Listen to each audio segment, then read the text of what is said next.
Chapter 12, Complications.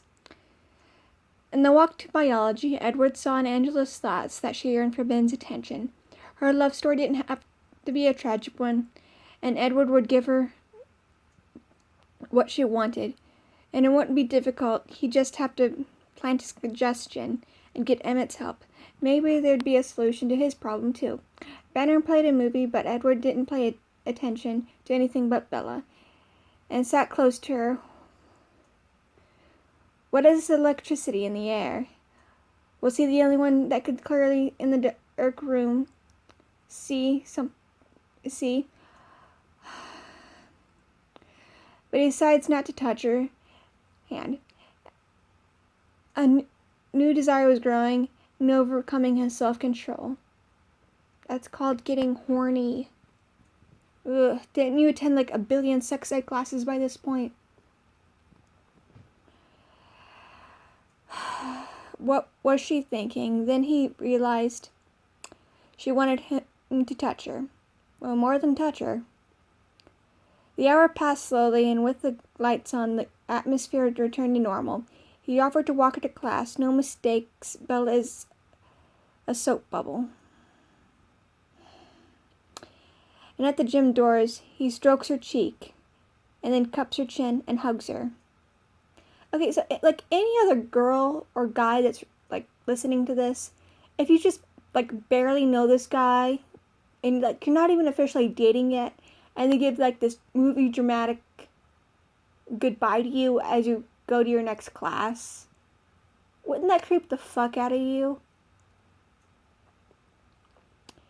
And he forces himself to step away, and he hears Mike's thoughts cursing him. And Edward thinks, as his hand tingles, that he didn't hurt her, but touching her was a mistake. He would stop himself next time. No, you won't. Emmett notices he looks happier. Then Ben walks in, and Edward tells Emmett his plan, considered an experiment in human nature. Ugh. Emmett agrees to help him, and Edward thinks no one has a better brother. And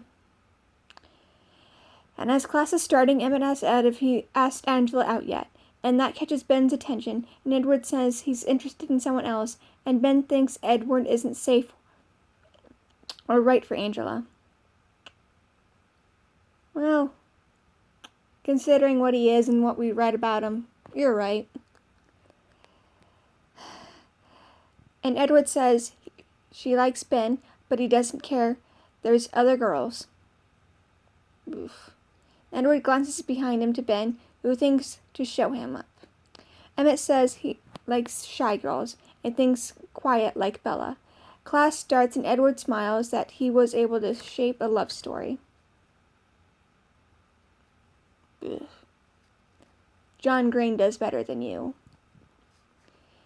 And he listens through Mike's ears as Bella's in gym, but felt like murdering him again. Ugh. But then badminton starts, and Bella whacks him on the head, and she stops playing. Then after class, Mike talks to her about dating Edward, and he thinks of the whole family as a circus show. Edward waits by the gym for Bella, and wonders if Forks was becoming aware of them. You know, I read on Tumblr once, like, it was like, I had a little headcanon idea that all the Denzians of Forks are actually aware the Cons are vampires. They just don't mention it. I forget where I read that, but it's like completely hilarious. And why did Bella laugh at the suggestion that he could kill her? What was wrong with her? A whole lot, actually. No sense of fear. One might say stupid. Yes, she is stupid. But he knows she was smart, and she was brave, putting herself in danger. Ugh. I read New Moon, buddy. She needed his protection. She needs a psychiatrist. Bella smiles when she sees him, and Mike wishes Edward would die or stick to his own kind. Bella is upset Edward was listening in, and Edward ignores people's thoughts More copy-pasted dialogue, and Edward uses his most persuasive tone to apologize to her. Barely even dated and already starting on the manipulation, huh? And he'll be at her house Saturday morning. Then he apologizes for scaring her the other day, but it would be dangerous for her to be around when he hunts. And there is electric come again. Are they near a refrigerator? And he wanted to kiss her, so fragile, almost all of them would trade immortality for mortality, anything to be human, but none as desperate as he was right now. Why can't we just see like a point of view of a vampire that was just turned? Because I'm pretty sure the shock of just being turned from a human to a vampire, they'd be pretty desperate to get back. Sounds like a lot more interesting story than this thing. Tomorrow is his turn to ask questions, and he drops her off and drives away. Back at his home, his favorite car is still intact, and Rosalie marches out, thinking how could he be so stupid. He apologizes, but he's not happy now. Why did he tell her then? She hated Bella. She was jealous because Bella had everything she wanted, and Bella was putting it all in jeopardy. Rosalie would trade her beauty for it. Anything to be human again. And Edward says it wasn't his intention.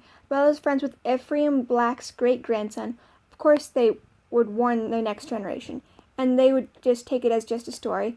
Alice started watching the future because she didn't want to move again, and Rosalie and Ed agree it's his fault, and he apologizes, he's to blame, and she can destroy his car if she wants to. It's just a toy. That's a pretty quick turnaround.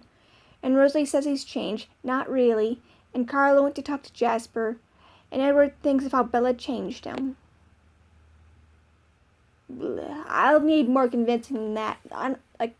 Not even 5 chapters ago you were thinking of murdering Mike Newton. Even in this chapter, you thought of murdering the boy. You have a lot to go to change.